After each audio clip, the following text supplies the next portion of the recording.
There are moments that try the human soul so violently and so perplexing that if the truth were told, all of us have had moments that we wanted to throw up our hands and walk away. Particularly painful is discouragement in the life of the believer, because as we travel from season to season, it is not just the perils that we face, but it is seeing the wicked go forward while the righteous are held back. Discouragement can creep in secretly, hide behind clothes, makeup, hairdos. Discouragement is so bold that it will even hide behind a smile. It will always ride to work with you.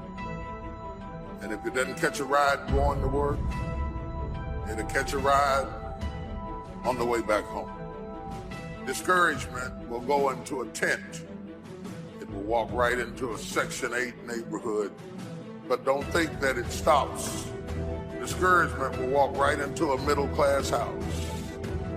It won't just stop there. It'll go in a mansion and sit on the side of a jacuzzi and tell you life is not worth living.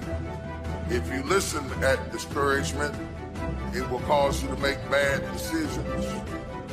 It will cause you to think that life is not worth living. And secretly, behind the facade of a smile and a good morning and a praise the Lord and a how are you, you will wonder if you're ever going to get out of what you're into. One of the things that we know about life is that it is always changing. Sometimes you're up, sometimes you're down. Sometimes you're happy, and sometimes you're sad. Now that's that thing called life. And when we begin to understand and know that, accepting that reality, that we will never ever have things just on an even keel all the time, that you're going to have some ups and you're going to have some downs. But during those down moments, that's where the growth takes place.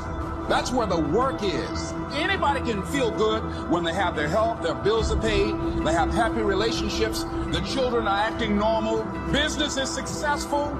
Anybody can be positive then. Anybody can have faith under those kinds of circumstances. See, but the real challenge of growth, mentally, emotionally, and spiritually, comes when you get knocked down. Adversity introduces a man to himself or a woman. How you handle it, that's where the growth takes place.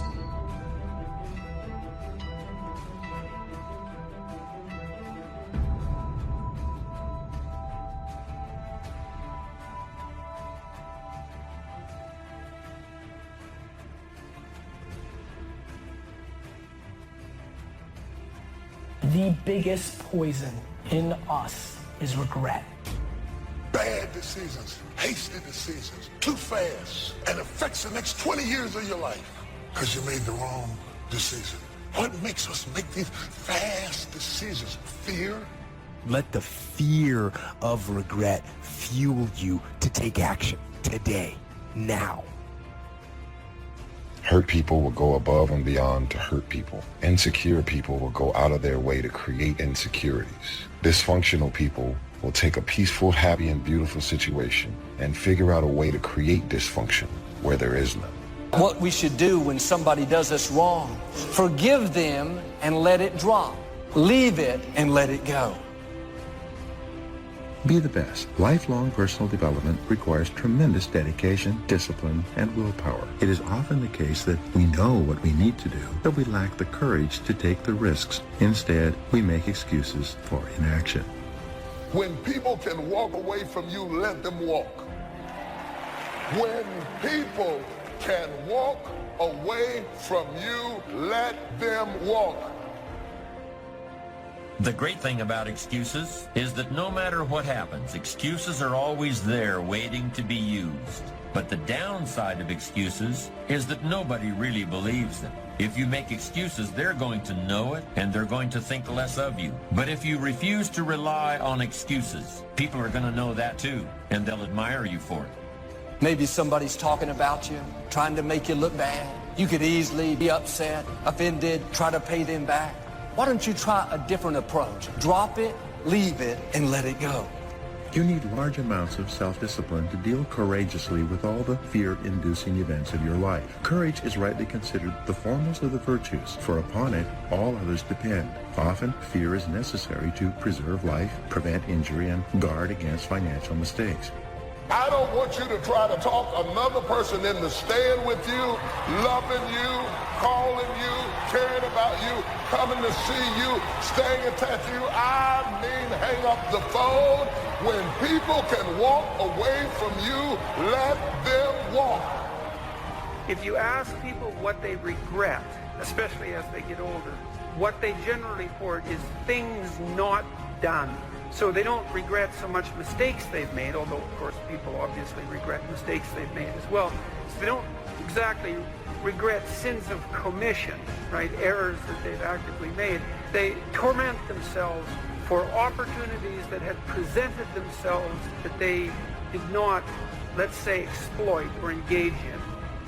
The regret we feel for things that we've done, though intense, only lasts a short period of time. But the regret that we feel for things that we missed out on, that can extend throughout a lifetime. Because most of us are scared, and we choose to lead an easy life. And by doing so, we start to rack up those regrets.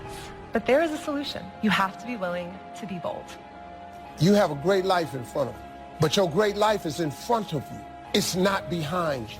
What you did back there ain't got nothing to do with what God got for you. What you did back there was learn the lessons to get you to where you are at this particular moment right here.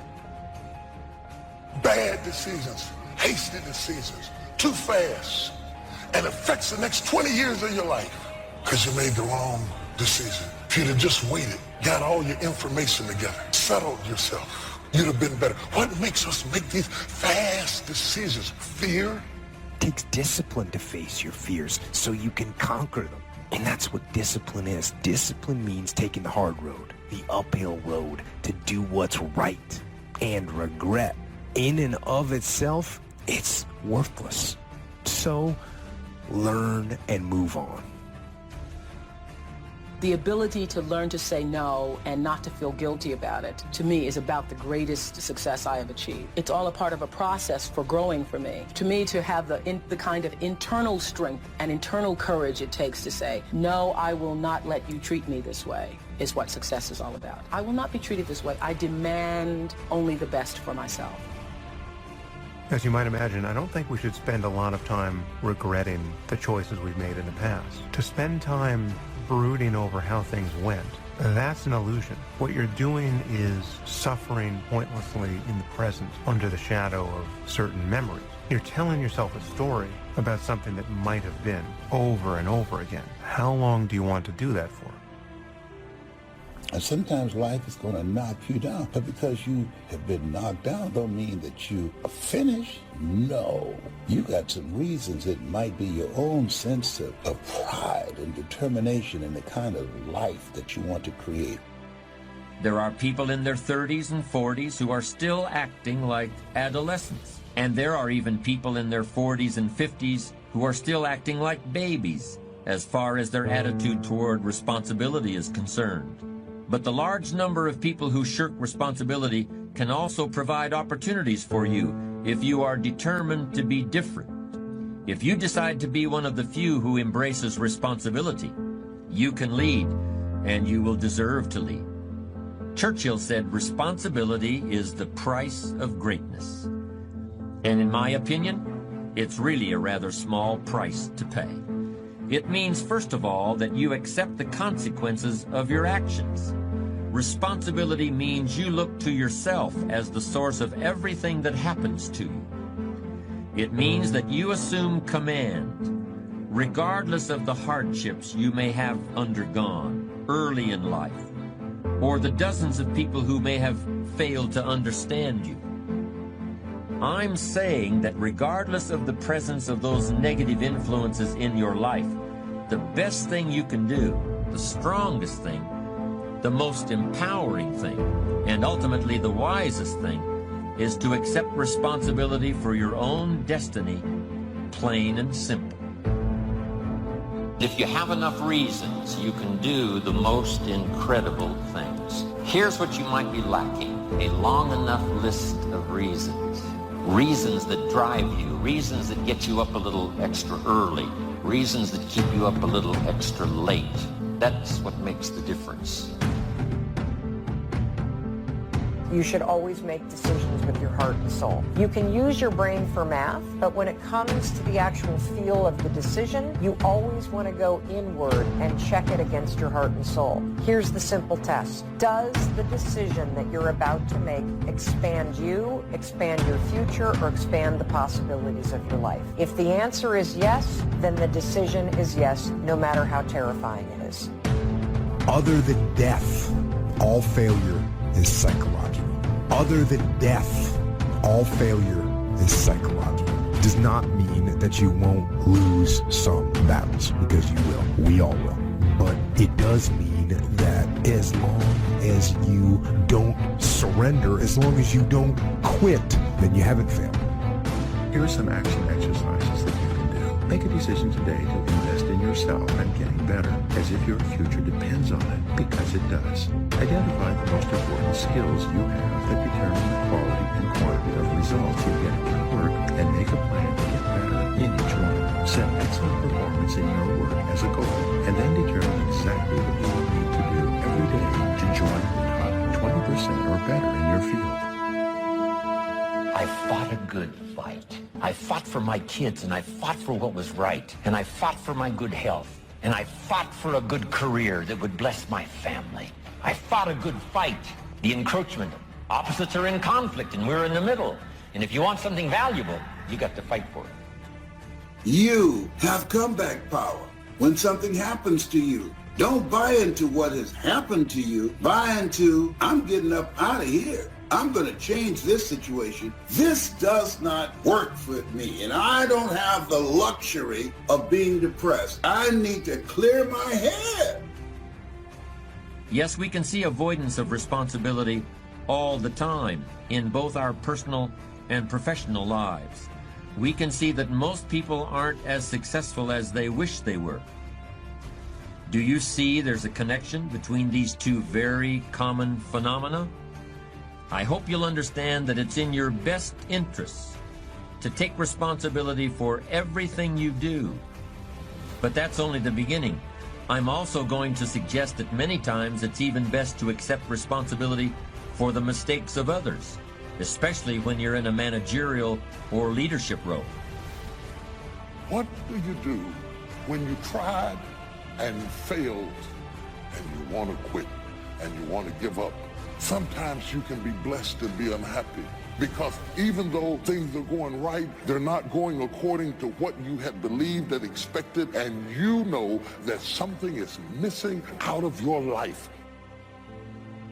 You got to clear your head so that the decision that you make represents the best in you. Be still and know that you're going to get through this. You're going to get through this. You got to assure yourself. You have to encourage yourself. You have to clear your mind. The great thing about excuses, and the really dangerous thing about them, is that no matter what happens, excuses are always there waiting.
But the downside of excuses, even good ones, is that nobody really believes them. If you make excuses, they're going to know it, and they're going to think less of you. But if you refuse to rely on excuses, people are going to know that too, and they'll admire you for it. This is especially true in business. One of the classic examples happened about 15 years ago. A widely advertised healthcare product from a leading manufacturer was shown to be unsafe, and the company responded by pulling every single box off the shelves at a cost of millions of dollars. Was the company destroyed? Hardly. If they had done anything else, there would have been a tremendous loss of confidence. Instead, there was honest acceptance of responsibility for a mistake. Contrast this with what happened recently to a leading manufacturer of computer chips. When a new microprocessor didn't perform up to expectations, the company made excuses. It was a minor problem, something that would crop up once in a lifetime, and so forth. Were these excuses valid? Maybe, maybe not. But it doesn't really matter, does it? So many people use excuses, but nobody really buys them. Weeping may endure for a night, but joy comes in the morning. Your story doesn't end in the night. The night is temporary. Don't get discouraged. It's just a night season. It's not permanent. It's not how your story ends. You may not see anything happening. Keep moving forward in faith. Keep believing. It's just a matter of time before the morning breaks forth. That accepting responsibility is one of the highest forms of human maturity. To put yourself on the line, a willingness to be accountable, is really the defining characteristic of adulthood. Anyone who has raised children knows how true this is. Just look at a baby during the first few years of life. Every facial expression, every tentative word has one message for the baby's parents. I am totally dependent on you. I can't be held responsible for the consequences. I can't do anything for myself even if I try. After all, I'm just a baby. 10 or 12 years later, of course, as the boy or girl enters adolescence, this message to the parents will be very different. It will sound something like this: I want to be totally independent. Why don't you just leave me alone? I don't want to do anything but think about myself. I certainly don't want to accept any responsibility. It's only when we're at last grown up that the first two messages, I'm totally independent of you and I'm totally dependent on you, finally turn into you can depend on me, which is the truly adult outlook. The night seasons are not the end. The bad breaks, the disappointments, that's simply another step on the way to your destiny. But let me tell you what ought to cause great joy to come to your life is if you'd stop comparing yourself to other people and you would just remember where you came from and remember where you started. You're doing more. You're seeing more. You're achieving more. But if you start comparing yourself with someone else, you can get discouraged because they're doing more maybe than you're doing. Sooner or later, all of us face situations in which we must decide whether to accept responsibility for a problem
to avoid responsibility.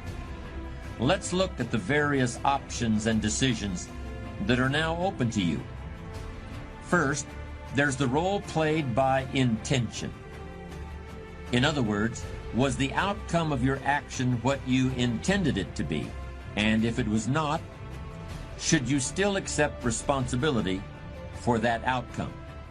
This is a very serious issue in the way we think about responsibility. In many areas of criminal law, for instance, the intention to commit a crime must be present in order for the accused to be held criminally responsible. This intention is something quite different from mere negligence. But we don't have to enter a courtroom to see the important role intention plays in accepting responsibility ourselves or assigning it to others. Don't you remember when you were a kid and you left the screen door open so that the cat ran outside and was lost all afternoon? What did you say to avoid responsibility? You said, it was an accident. You said, I didn't mean to do that. As I pointed out earlier, there are lots of people who still use these childlike rationalizations well into their middle age. But if and when you decide you want to be an adult, you begin to see the whole question of intention as nothing more than another opportunity for excuse making, and you should refuse to participate in it. If you get beat, unless you're dead, you are not defeated. And you have not Credit failed. goes to What our you've done is awesome you've learned. patrons who make You've gained videos like this one experience, possible. and you're still Consider alive. joining them So to get support up our and work. go get after it.